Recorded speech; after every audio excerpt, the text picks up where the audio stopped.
Welcome to Books and More, the channel where we explore timeless works that have shaped the human story.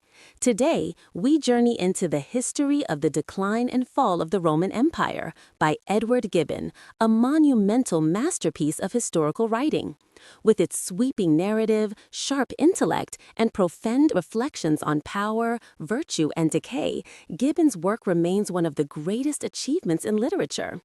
Join us as we uncover the rise, the glory, and the eventual collapse of one of the world's most extraordinary civilizations. Chapter 21: Persecution of Heresy and the Condition of the Church.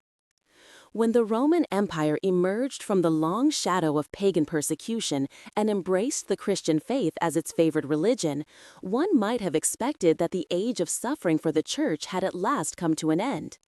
Yet chapter 21 reveals a far more melancholy truth. The moment Christians ceased to be the oppressed, they began to imitate the vices of their former persecutors. The passion for doctrinal purity, once the source of their strength, grew into a zeal for exclusion, and the imperial patronage, meant to secure religious peace, instead magnified every dispute until it erupted into the public life of the empire. Thus, the history of the Church in the 4th century becomes a solemn lesson about the dangers of power and the way in which spiritual ambition, when united to secular authority, can corrupt even the most sacred institutions. In the aftermath of the Council of Nicaea, the empire expected tranquility. A creed had been declared, a heresy condemned, and unity proclaimed. But the ink of the Nicene decrees had scarcely dried when the conflict between the supporters of orthodoxy and the defenders of Arius returned with renewed vigor. The court of Constantine, and later that of his sons, became a battleground where bishops maneuvered like politicians, and where theological disputes were tied to the ambitions of generals, the intrigues of courtiers, and the prejudices of emperors. What had begun as a subtle philosophical question, the relationship between the Father and the Son, expanded into a conflict that divided cities, provinces, and entire armies. At the center of this struggle stood Athanasius of Alexandria, a man whose iron will, keen intellect, and unyielding conviction made him both the champion of Nicene orthodoxy and the most polarizing figure of his age. To his supporters, he was a saint. To his enemies, a schemer. To the emperors, an inconvenient symbol of resistance. His numerous exiles, ordered by emperors who alternately admired and feared him, became emblematic of the era. Wherever he went, he carried with him both the hopes of his allies and the fury of his opponents, while the factions of the Church clashed over his name as if salvation itself depended on his fate. The emperors, lacking theological insight, often mistook uniformity for unity. Convinced that discord in the Church would lead to discord in the state, they attempted to impose resolution by edict. But religious controversy, unlike military rebellion, cannot be quelled by force, and every act of imperial interference only deepened the divisions it sought to heal. Bishops were exiled or restored at the whim of a sovereign, councils were convened and overturned, and definitions of faith multiplied until even devout Christians struggled to understand the doctrines they were commanded to profess. Constantius, who ruled the empire as sole Augustus after the death of his brothers, became the most prominent example of this well-intentioned but destructive zeal. Earnest, suspicious, and easily influenced by clergy of the Arian persuasion, he imagined himself the guardian of celestial truth and sought to regulate the Church with the same discipline he imposed upon the army. His efforts resulted in a kaleidoscope of councils, Arles, Syrium, Rimini, Seleucia, each issuing creeds that contradicted the last, until even the bishops complained that the world groaned to find itself Arian without knowing how. Yet the conflict within the Church was not confined to the dispute between Nicenes and Arians. Other controversies over the nature of the Holy Spirit, the degree of ascetic rigor required from the faithful, and the moral standing of those who had lapsed during times of persecution erupted with equal intensity. Rigorists and moderates accused one another of betraying the gospel. Monks denounced bishops, and bishops denounced monks, and small theological nuances became causes for violence. In Egypt, Syria, and North Africa, riots, street battles, and even assassinations were not uncommon. Such episodes, viewed from a distance, reveal not the unity of a triumphant church, but the turbulence of a community struggling to define its identity in the aftermath of a sudden ascent to power. Among the most dramatic examples of religious fervor gone astray were the Circumcellions of North Africa, fanatical followers of the Donatist movement who combined theological rigor with social rebellion. Armed with clubs and invoking the language of martyrdom, they roamed the countryside, attacking magistrates, clergy, and landowners, believing themselves instruments of divine justice. Gibbon remarks with melancholy irony that these self-proclaimed defenders of purity acted with a savagery even pagan rulers had rarely displayed. Their actions demonstrated how the language of sanctity, when unrestrained by reason, can become a justification for violence. Meanwhile, Julian's brief restoration of paganism, though conducted with more subtlety than force, intensified the divisions among Christians. By excluding Christian teachers from the schools of classical learning, he struck a blow at the intellectual foundations of the faith, hoping to starve the church of influence rather than crush it outright. His policy failed, but it deepened the sense of embattlement among Christians and ensured that the animosities generated under his reign would continue long after his death. When Valentinian and Valens succeeded Julian, the empire once again fell under Christian rule, but unity remained elusive. In the West, Valentinian adopted a policy of relative tolerance, refusing to involve himself deeply in theological disputes. In the East, Valens embraced Arian doctrine and resumed the persecution of Nicene bishops. The fracture between East and West, political, cultural, and theological, deepened, creating a tension that foreshadowed the eventual division of the empire. Throughout this turbulent period, Christian society itself transformed. As imperial favor flowed toward the church, the clergy gained prestige, wealth, and influence.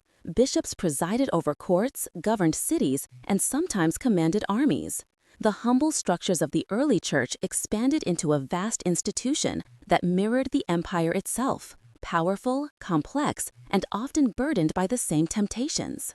The rise of monasticism added a new dimension. Men and women, disgusted with the luxury of the world and the quarrels of the churches, retreated into deserts and wildernesses in pursuit of purity. Their example inspired many, but also created new tensions, for ascetic excess could become as disruptive as imperial indulgence. At the heart of chapter 21 lies a paradox. Christianity, which had survived its earliest centuries through endurance, charity, and steadfast faith, was now threatened not by pagan tyranny, but by its own internal passions. The same zeal that once preserved the church now drove its factions into mutual hostility. The same imperial power that had ended persecution now became the instrument of doctrinal coercion, and the same freedom that once allowed Christians to resist oppression now tempted them to impose their beliefs on others. Gibbon, with his characteristic balance of irony and gravity, concludes that the condition of the church in this era reflects the universal truth that no institution, however sacred, remains pure when wedded to political authority. The alliance between throne and altar, though beneficial in appearance, contains within it the seed of corruption, for when faith commands the sword, it risks losing its soul, and when the state becomes the guardian of doctrine, it inevitably becomes its master. Chapter 22. Julian declared emperor. The death of Constantius and the strange sequence of events that lifted Julian from a provincial Caesar to the undisputed ruler of the Roman world form one of the most dramatic episodes in the decline of the empire. Chapter 22 traces this ascent with a sense of inevitability and melancholy grandeur. It shows how a young philosopher, formed through years of danger, isolation, and intellectual devotion, was suddenly thrust into the violent arena of imperial politics, there to wield a power he had never sought and to shape a destiny he had scarcely imagined. Julian's early life had unfolded beneath the shadow of terror. The massacre that followed Constantine's death had swept away nearly all the male members of his family. Julian and his half-brother Gallus survived only because their youth seemed to render them harmless. They were placed under guard, deprived of freedom, and raised in an atmosphere of suspicion. For Julian, this confinement awakened a restless intellectual hunger and a yearning for a world safer and more rational than the one in which his family had perished. He found refuge in the ancient Greek philosophers, whose writings opened to him a realm of harmony and thought far removed from the oppressive realities of court politics. When Constantius appointed Julian Caesar and sent him to Gaul, it was not due to trust or admiration, but to a cold calculation. The western provinces were collapsing under the pressure of Germanic invasions, and Constantius needed a member of the imperial family to stabilize the frontier. Julian, young and inexperienced, appeared the perfect instrument, easily supervised, unlikely to rebel, yet useful as a symbolic figurehead. But Gaul, with its open skies and ceaseless struggles, transformed the shy scholar into a commander of rare energy. Facing armies of Franks and Alemanni, Julian displayed not only courage, but a talent for rapid adaptation. He shared the hardships of his troops, listened to their grievances, and restored discipline without cruelty. His victories, unexpected and sweeping, won him the loyalty of the Western legions, who came to regard him not as a boy appointed by distant Constantius, but as the defender who had restored their fortunes. This growing prestige, however, sowed seeds of suspicion in the mind of Constantius. The emperor, hard-pressed by Persian incursions in the east, demanded that Julian send a portion of his best troops to reinforce the imperial army. To the soldiers of Gaul, this order was an outrage. They believed they had earned the right to remain under the command of the general who had led them from defeat to triumph. Their resentment turned toward open mutiny. One night, inflamed by anger and wine, the soldiers marched to Julian's quarters, hailed him as Augustus, and placed the purple robe upon his shoulders. Julian, astonished and deeply troubled, attempted to resist the acclamation. He knew that accepting the title meant civil war. Rejecting it meant certain death at the hands of mutinous men who would not be denied. Thus, reluctantly, he submitted to the will of the army. His acceptance was not the ambition of a usurper, but the submission of a man cornered by circumstances. Yet once the title was thrust upon him, Julian did not act with hesitation. He wrote to Constantius with courtesy, offering explanations, proposing discussions, and striving to avoid bloodshed. But the emperor, proud and suspicious, saw only rebellion. The empire teetered toward fratricidal conflict. Julian, unable to draw back, prepared for war with the same vigor that had marked his campaigns in Gaul. He consolidated his authority in the west, sought alliances, and carefully moved eastward, yet throughout this period he attempted to avoid believing that open battle was inevitable. Fate intervened before steel could decide the matter. Constantius, marching against Julian, fell ill and died near Tarsus. In the final hours of his life, advised by the threat of dissolution, and perhaps moved by a last moment of clarity, he named Julian his legitimate successor. The sudden vacancy of the throne transformed the precarious position of Julian into an unchallenged dominion. The Roman world, weary of internal conflict and longing for restoration, accepted him with surprising ease. His entrance into Constantinople was marked not by lavish spectacle, but by a sober dignity consistent with his philosophic character. He dismissed the extravagant ceremonies that had grown excessive under previous emperors, disbanded the corrupt eunuch-dominated court, and declared that the empire would be governed with reason rather than flattery. The chapter also gives careful attention to Julian's inner transformation. Though he had long concealed his philosophical allegiance, it was now impossible for him to continue the cautious dissimulation he had practiced under Constantius. His devotion to the ancient gods, nourished secretly for years in libraries, temples, and private gatherings, now emerged openly. He had embraced Hellenism not merely as a religious system, but as a moral worldview, one that united beauty, intellectual rigor, and civic virtue. The Christianity enforced by the Constantinian dynasty seemed to him a narrow and intolerant creed, destructive of the classical culture that had once elevated the human spirit. His desire to restore paganism was thus not a petty reaction, but a grand, if misguided, attempt to revive what he saw as the soul of the empire. Yet Julian's religious policies, though tinged with enthusiasm, were not immediately oppressive. He granted freedom of worship to all, ended the privileges given exclusively to Christians, and sought to elevate paganism by reforming its priesthood and moral practices. He hoped that a revitalized pagan religion, cleansed of superstition and inspired by philosophy, would naturally regain its influence. Few emperors had approached religion with such intellectual passion, and fewer still had attempted to rebuild a faith that had already begun to fade from public life. Even so, Julian's disdain for Christian influence manifested in subtle discrimination. His decree forbidding Christian teachers to use the works of Homer and classical literature struck at the heart of Christian intellectual life. Though he did not persecute Christians with violence, he sought to confine them to the margins of culture, a policy that reflected both his conviction and his miscalculation. Chapter 22 thus portrays Julian not as a rash usurper, but as the product of a unique convergence of circumstance and character. He was the philosopher unexpectedly made emperor, the orphan of a murdered family seeking refuge in antiquity, the reluctant general transformed by war, and the restorer of paganism at a moment when the empire was drifting irrevocably toward Christian identity. His rise was extraordinary not because he defeated emperors, but because fortune, temperament, and the will of the army lifted him to a throne he had neither sought nor expected. The chapter ends with Julian standing on the threshold of his reign, filled with confidence and ideals, determined to reshape the empire according to the virtues of the ancient world.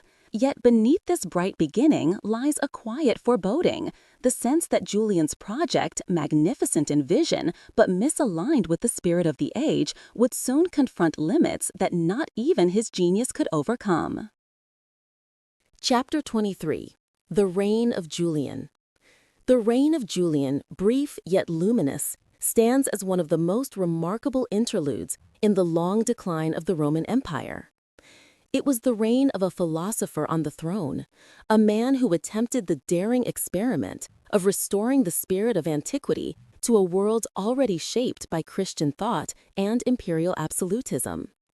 Chapter 23 traces this extraordinary endeavor, capturing both the brilliance of Julian's intellect and the limitations imposed upon him by the age in which he lived. It is a chapter filled with admiration and subtle irony, for Julian's virtues, while striking and often admirable, were also the very qualities that made his program untenable. Julian began his reign by sweeping away the excesses of the Constantinian court. He dismissed the legions of eunuchs and chamberlains who had turned the palace into a labyrinth of intrigue. He reduced the pomp of the imperial household, preferring a life of simplicity that astonished the nobles and delighted the soldiers. In place of ceremony, he offered accessibility. In place of flattery, he demanded frankness. And in place of wasteful luxury, he imposed a discipline that was reminiscent of the early republic. His reforms, though executed with vigor, carried the stamp of his philosophical temperament. He wished not merely to govern well, but to exemplify virtue, to make his conduct a model for all Rome. Julian's efforts to restore justice and efficiency were sincere, yet often marred by an excess of zeal. He worked tirelessly, sitting in judgment for long hours, reading petitions personally, and correcting abuses with relentless attention. This devotion, admirable in a private man, bordered on the impractical in an emperor whose responsibilities spanned continents. He sometimes allowed minor issues to claim the energy better reserved for grand strategy. Nevertheless, his subjects admired the integrity of a ruler who genuinely desired to govern for their good and not for his own pleasure. But the central passion of Julian's reign was religious. Once emperor, he could finally express openly what he had long concealed: his allegiance to the ancient gods and his conviction that the Christian religion, raised to power by Constantine, had corrupted the moral and cultural vitality of Rome. Julian did not approach paganism as a mere ceremonial tradition. He believed in it with the fervor of a convert.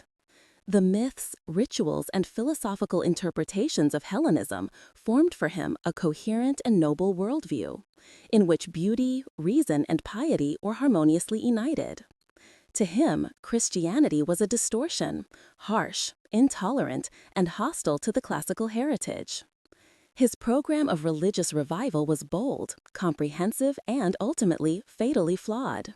He reopened temples, restored priesthoods, revived sacrifices, and instituted a hierarchy among pagan clergy, modeled deliberately on the organization of the Christian Church. He insisted that pagan priests live lives of moral purity, charity, and intellectual devotion, seeking to graft Christian virtues onto polytheistic tradition. His ideal was to create a philosophical paganism, purged of superstition and fortified with ethical seriousness. Yet this attempt to reform ancient religion in the image of a philosophical system failed to grasp a fundamental truth. The old cults had never been unified creeds. They had thrived on diversity, local custom, and civic ritual. They could not be molded into a universal faith capable of rivaling the rising structure of the Christian Church. Even among pagan intellectuals, Julian's enthusiasm seemed excessive. Among ordinary citizens, it was often incomprehensible. Julian did not resort to violent persecution, for he despised the memory of coercion inflicted upon pagans by some Christian emperors, but he used discrimination in subtle ways. The most striking example was his decree excluding Christians from teaching classical literature. Since the traditional texts were imbued with pagan mythology, Julian argued that Christian teachers who rejected those gods should not interpret their works. This decree struck at the heart of Christian cultural participation. It did not shed blood, but it wounded pride and separated Christian youth from the intellectual heritage of Greece and Rome. It was a policy both refined and provocative, revealing Julian's desire to weaken the church by indirect means. Julian's relations with the Christian population of the empire varied from tolerant to coldly antagonistic. He recalled exiled bishops of all sects, not out of sympathy, but out of a desire to ignite conflict among them, believing that discord would undermine their influence. The empire soon witnessed fierce quarrels between rival Christian groups, and Julian looked upon these disputes with a mixture of satisfaction and contempt. The chapter also dwells on Julian's life in Antioch, a city whose restless populace provided him with his most poignant lesson in political realism. Antioch was refined, frivolous, and insolent, everything opposite to Julian's austere character. He attempted to revive pagan festivals, but the citizens responded with indifference or mockery. They laughed at his simple clothing, his sparse meals, and his endless sacrifices to the gods. Offended yet still philosophical, Julian wrote the Misopogon, a satirical self-denunciation that exposed the tension between his ideals and the society he governed. It is one of the most revealing documents of antiquity, the lament of a philosopher king who cannot reconcile his vision with the moods of an uncooperative people. Despite these frustrations, Julian remained undeterred. His mind turned increasingly to the east, where Rome's ancient rival, the Persian Empire, stood as both threat and opportunity. Julian regarded a Persian campaign as the means to restore Rome's military glory, avenge past humiliations, and anchor his reforming reign in the bedrock of victory. The spirit of Alexander the Great haunted his imagination. He dreamed of a swift and brilliant conquest that would unite his philosophical ambition with martial splendor. Thus, the emperor prepared for a grand expedition, mustering troops, securing supplies, and studying the geography of the hostile frontier. His confidence was boundless, but not entirely misplaced, for he possessed real strategic skill and a gift for inspiring soldiers. Yet beneath his resolve lay the tragic tension of his life. He was a man attempting deeds appropriate to an earlier age, believing that by force of will he could arrest the transformation of the world. Chapter 23 ends with Julian poised to launch his Persian campaign, full of enthusiasm, energy, and idealism.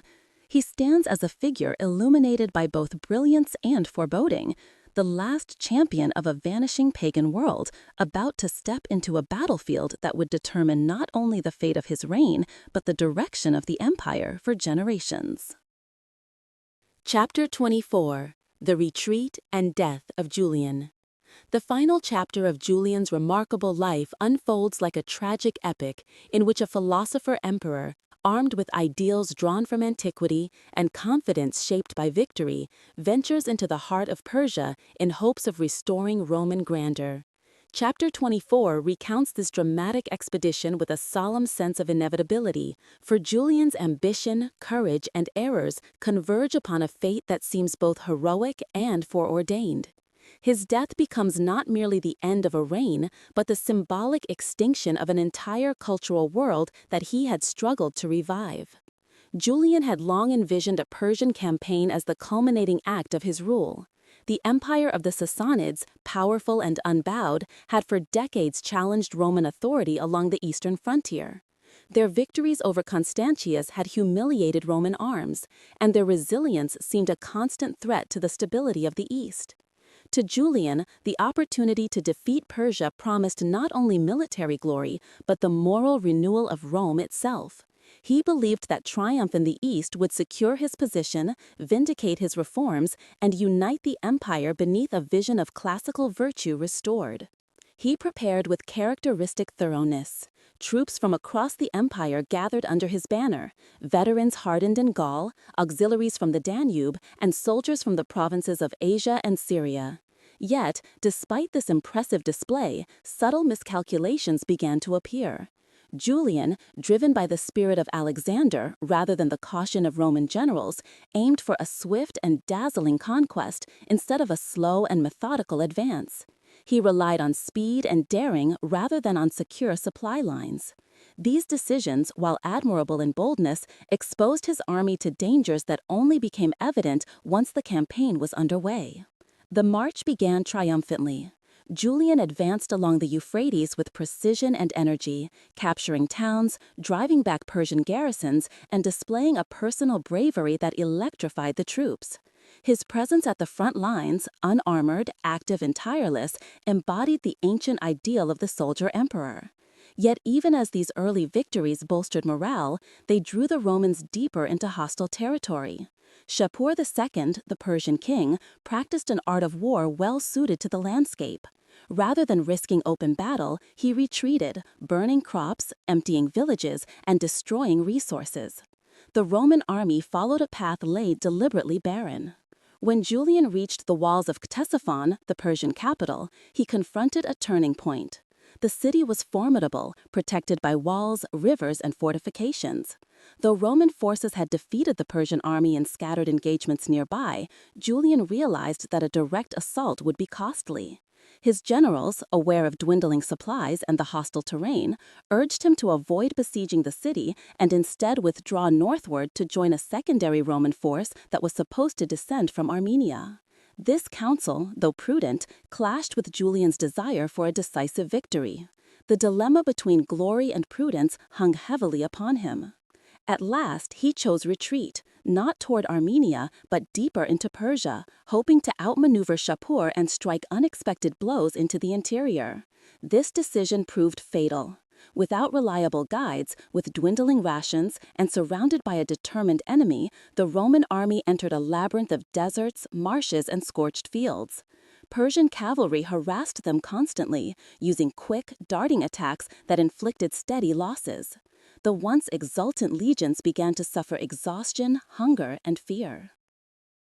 Julian, however, did not abandon the courage that had defined his life. He remained at the front, encouraging soldiers, sharing their hardships, and refusing comforts that would separate him from ordinary men. His energy seemed tireless, his spirit unbroken. Yet the strain on the army was undeniable. Each day, the troops were forced to burn equipment and baggage to maintain mobility. Each night, they wondered whether Shapur would attack at dawn with overwhelming force. The climax came suddenly. During a chaotic skirmish, as the Persians made a rapid assault on the marching column, Julian mounted his horse without armor and rushed to rally the troops. His impulse to lead from the front, which had so often inspired admiration, now exposed him to mortal danger. In the clash of dust and confusion, a spear, whether thrown by a Persian or hurled accidentally by a Roman, pierced his side. The wound was deep and immediately incapacitating. He attempted to pull the weapon from his body, but doing so tore the wound further. His officers carried him from the field as the soldiers, shocked by the fall of their emperor, struggled to maintain formation. The climax came suddenly. During a chaotic skirmish, as the Persians made a rapid assault on the marching column, Julian mounted his horse without armor and rushed to rally the troops. His impulse to lead from the front, which had so often inspired admiration, now exposed him to mortal danger. In the clash of dust and confusion, a spear, whether thrown by a Persian or hurled accidentally by a Roman, pierced his side. The wound was deep and immediately incapacitating. He attempted to pull the weapon from his body, but doing so tore the wound further. His officers carried him from the field as the soldiers, shocked by the fall of their emperor, struggled to maintain formation. Julian's final hours were marked by calm dignity. As he lay in his tent, surrounded by his generals and friends, he reflected on the fragility of human ambition and the mysteries of divine providence.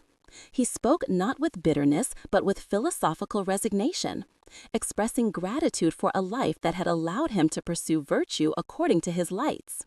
He refused unreasonable medical interventions, accepting his fate with the serenity of a Stoic. Before dawn, Julian died. An emperor at the height of his vigor, cut down not by treachery or court intrigue, but by the hazards of the battlefield he so passionately loved. The death of Julian plunged the army into despair. Without a leader, surrounded by enemies, and trapped deep in Persia, the legions had no choice but to negotiate. The generals elected Jovian, a mid-ranking officer of good character but limited ability, to assume command. Jovian's first act was to sue for peace. The treaty he secured was humiliating. Rome ceded strongholds, territories, and influence gained over decades. Yet there was no alternative. Without peace, the entire army would have perished in the unforgiving race of the East. Julian's passing marked not only the end of his campaign, but the end of an era. He had attempted to restore paganism through moral rigor, scholarly devotion, and personal example. But his vision, noble yet anachronistic, required time that fate denied him. His death ensured that Christianity, already dominant in politics and society, would advance without serious challenge. The last emperor who sincerely worshipped the old gods perished far from the temples he had sought to revive, and his failure confirmed that the spiritual tide of the empire had turned irrevocably. Chapter 24 concludes with a profound sense of historical transformation. Julian remains one of antiquity's most fascinating figures, brilliant, earnest, courageous, flawed, and utterly out of harmony with his age. His retreat and death symbolized the sunset of the classical world, a twilight illuminated briefly by the genius of a single man before giving way to the new religious and political order that would shape the centuries to come. Chapter 25: The Reigns of Jovian and Valentinian and the Division of the Empire. The death of Julian in the wastes of Persia left the Roman Empire suspended between ruin and survival, for never had its armies stood in a more precarious position. The legions, exhausted, encircled, and deprived of supplies, were trapped deep inside enemy territory without the leader who alone could have guided them through those desolate plains.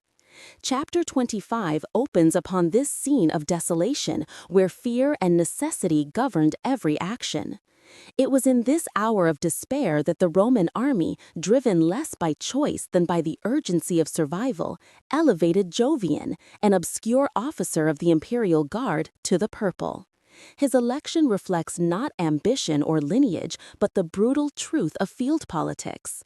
The soldiers needed a name to negotiate peace, and Jovians offered both legitimacy and obedience. The new emperor faced an impossible burden. His first duty was not conquest but preservation, to save the army and through it the empire itself. Shapur, triumphant yet cautious, dictated terms of peace that were humiliating in the extreme. Jovian, with no alternatives, accepted the cession of the 5 provinces east of the Tigris, the surrender of the strategic fortress of Nisibis, and the abandonment of Roman influence in Armenia. These concessions wounded the pride of Rome, for the territories lost had been symbols of enduring victory since the reign of Diocletian. But Gibbon notes with grim realism that, given their dire circumstances, the army was fortunate to escape annihilation. Roman honor bowed to necessity, a theme that echoes through the remainder of the chapter. Once beyond the reach of Persian arms, Jovian marched west, attempting to re-establish imperial authority. His reign, however, was too brief to produce significant accomplishments. A man of coarse habits and limited intellect, he attempted to consolidate his power by reversing Julian's pagan restoration and reinstating Christianity as the favored faith of the empire. Yet even this decisive act did little to stabilize his position. While traveling through Asia Minor in the winter cold, he died suddenly, either from suffocation in an overheated tent or from a stroke brought on by overindulgence. In less than a year, the empire lost two emperors, one to fate and one to frailty, and once again found itself without a leader. The army, now accustomed to choosing emperors amid crisis, assembled at Nicaea to elect a successor. Their choice fell on Valentinian, a soldier of stern discipline, proven courage, and incorruptible character. Yet Valentinian immediately recognized that the empire was too vast, too troubled, and too exposed to be governed by one man alone. With deliberate prudence, he appointed his brother Valens as co-emperor, assigning him the eastern provinces, while he retained the western. This division, though sensible in its immediate purpose, nonetheless planted the seeds of a future and more permanent separation between the Greek-speaking East and the Latin-speaking West, two worlds already drifting apart in culture, administration, and religious allegiance. Valentinian, ruling from Milan and later from Trier, directed his energies toward the defense of Gaul, Britain, and the Danube frontier. His nature was forceful, his temper violent, and his justice inexorable. He restored military discipline with a severity that inspired awe and fear in equal measure. Yet he was not a tyrant. His harshness stemmed from the conviction that only iron rule could shield the empire from the storms gathering beyond its borders. The Germanic tribes, stimulated by the pressures building deep within Central Europe, launched repeated incursions into Roman territory. Against them, Valentinian waged a relentless campaign, reinforcing fortifications, reorganizing the army, and personally leading expeditions that pushed the invaders back across the Rhine. His reign was one of stability won through constant vigilance, a grim but necessary defense of a frontier whose cracks were beginning to widen. While Valentinian labored in the west, Valens struggled in the east, where his weaker character made him vulnerable to the influence of unscrupulous advisors. He was neither a coward nor a fool, but he lacked the mixture of prudence and determination that his brother possessed. His greatest misfortune was his involvement in the theological controversies of the age. Influenced by the Arian clergy, Valens persecuted Nicene bishops, banished Orthodox leaders, and plunged the eastern provinces into renewed ecclesiastical turmoil. The unity Julian had briefly disrupted was now shattered again, and the Church, instead of healing internal wounds, became a battlefield for rival doctrinal factions. More ominous than religious discord was the movement of peoples beyond the Danube. Pressed by the rising power of the Huns, the Gothic tribes, Visigoths and Ostrogoths alike, abandoned their ancestral lands and sought refuge within Roman borders. Appearing on the banks of the river with wives, children, animals, and wagons, they begged permission to cross and settle as subjects of the empire. Valens, perhaps imagining new recruits for his armies and taxpayers for his provinces, granted their request. But the execution of this policy was marred by corruption and mismanagement. Roman officials abused the starving Goths, extorted their possessions, and drove them into desperation. As Gibbon observes, the cruelty of the administrators transformed peaceful refugees into avengers, and what might have been an orderly integration became the prelude to catastrophe. Even while these shadows lengthened over the east, Valentinian remained the bulwark of the west. Yet his own fiery temper brought about his end. During a heated negotiation with the Quadi, A tribe incensed by Roman fort building on their lands, the emperor's rage grew so intense that he burst a blood vessel and died suddenly. His death threw the Western army and administration into disorder, for his son Gratian was still a youth. The West, deprived of its strongest defender, entered a period of vulnerability just as the great migrations of northern peoples accelerated. Chapter 25 in Gibbon's hands becomes more than a chronicle of successive reigns. It is an anatomy of imperial fragility. The empire, stretched across continents and shaken by forces both internal and external, could no longer rely on the singular strength of a single ruler. Jovian's weakness, Valentinian's severity, and Valence's misjudgments illustrate the difficulties of governing a world where borders were porous, loyalties shifting, and institutions strained by centuries of change. The division of the empire, though conceived in prudence, foreshadowed a future in which Eastern and Western Rome would follow separate destinies, one enduring, the other falling to the weight of its own exhaustion.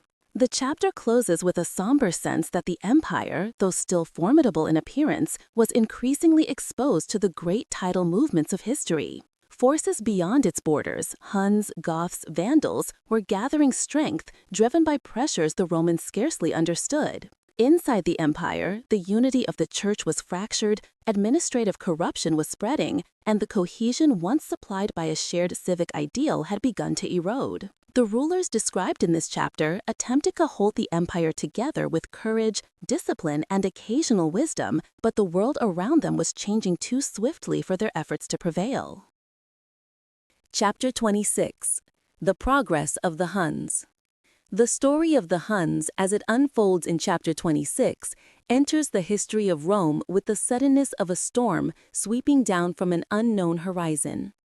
They arrived not as a single tribe seeking new lands, but as a force of nature, an eruption from the vast Asiatic wilderness that reshaped the destinies of nations long before their shadow fell upon the empire. Their emergence changed not merely the geography of power, but the psychology of the ancient world, for the terror they inspired would drive entire peoples from their homelands, beginning the great migrations that shattered the delicate balance on which Roman stability depended. To the Romans and their Germanic neighbors, the Huns appeared almost otherworldly. They came from regions so distant that even imagination could scarcely populate them. Their faces, hardened by wind and sun, seemed unnatural to those accustomed to the features of Europe. Their lives, spent almost entirely on horseback, gave them movements swift as birds of prey. Gibbon records the astonishment with which Gothic observers described a people who rarely dismounted, who ate, negotiated, and even slept in the saddle, and who seemed less like men than restless spirits of the wilderness. Such descriptions, though exaggerated by fear, reflect a profound cultural shock. Europe, with its slow-moving agricultural societies, had never seen warriors so mobile, so relentless, so indifferent to hardship. The Huns possessed no architectural monuments, no written laws, no cities or fixed dwellings. Their strength lay in the sheer simplicity of their existence. Unlike the settled nations they encountered, they were free from territorial vulnerability.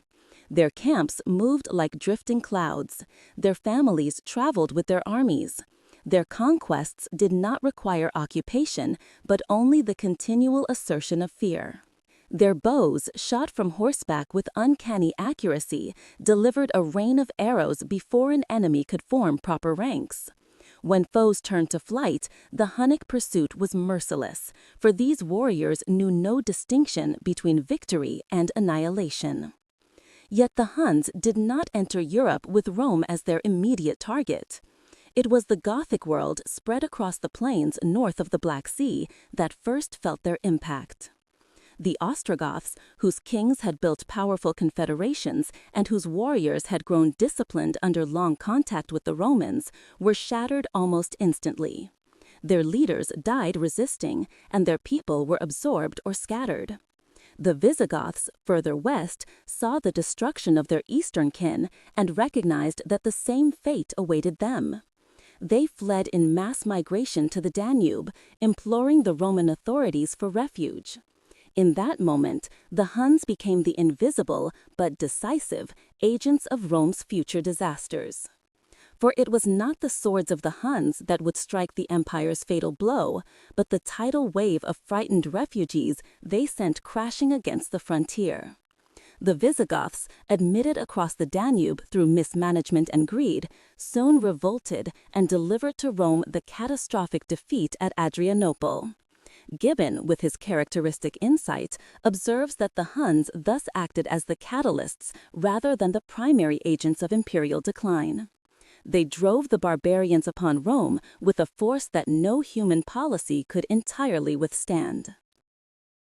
The Romans, accustomed to dealing with Germanic tribes who could be reasoned with, bribed, or assimilated, struggled to understand the new dynamic that the Huns introduced. Germanic societies had chiefs, councils, and traditions. Even their warfare possessed an organic rhythm shaped by seasons and agriculture. But the Huns, unmoored from land and custom, carried into battle a freedom that seemed chaotic, yet proved strategically devastating. Their movements were unpredictable, their alliances shifting, their motives inscrutable. They did not want farmland, tribute treaties, or Roman titles. They wanted plunder, submission, and the thrill of conquest. Against such adversaries, Rome's diplomatic arts were nearly useless. Gibbon takes care to dispel the more fantastical rumors that surrounded the early reports of the Huns. They were not demons, nor the monstrous hybrids described by terrified writers, but human beings shaped by an environment harsher than anything Europeans knew. Still, their appearance marked a turning point in world history. From the moment they crossed the Volga, the political map of Europe began to disintegrate. The Goths, Vandals, Suebi, and Burgundians, all displaced or threatened by the Huns' advance, poured across the imperial borders in search of safety or opportunity. The migration age was no longer a series of isolated incursions, but a continental upheaval. Rome, already weakened by internal discord and administrative decay, could not endure the impact indefinitely. As the Huns moved westward, they forged new kingdoms from the wreckage of older ones. Their domination of the Ostrogoths produced a warrior elite hardened in their service. Their influence reached as far as the frontiers of Gaul and Pannonia, where Roman garrisons watched anxiously for signs of their approach. Although chapter 26 recounts events prior to the rise of Attila, the shadow of that future conqueror falls across the narrative. Under later leadership, the Huns would cease to be merely a terror on the steppe and become instead the architects of empires, compelling Romans and barbarians alike to bow before their will.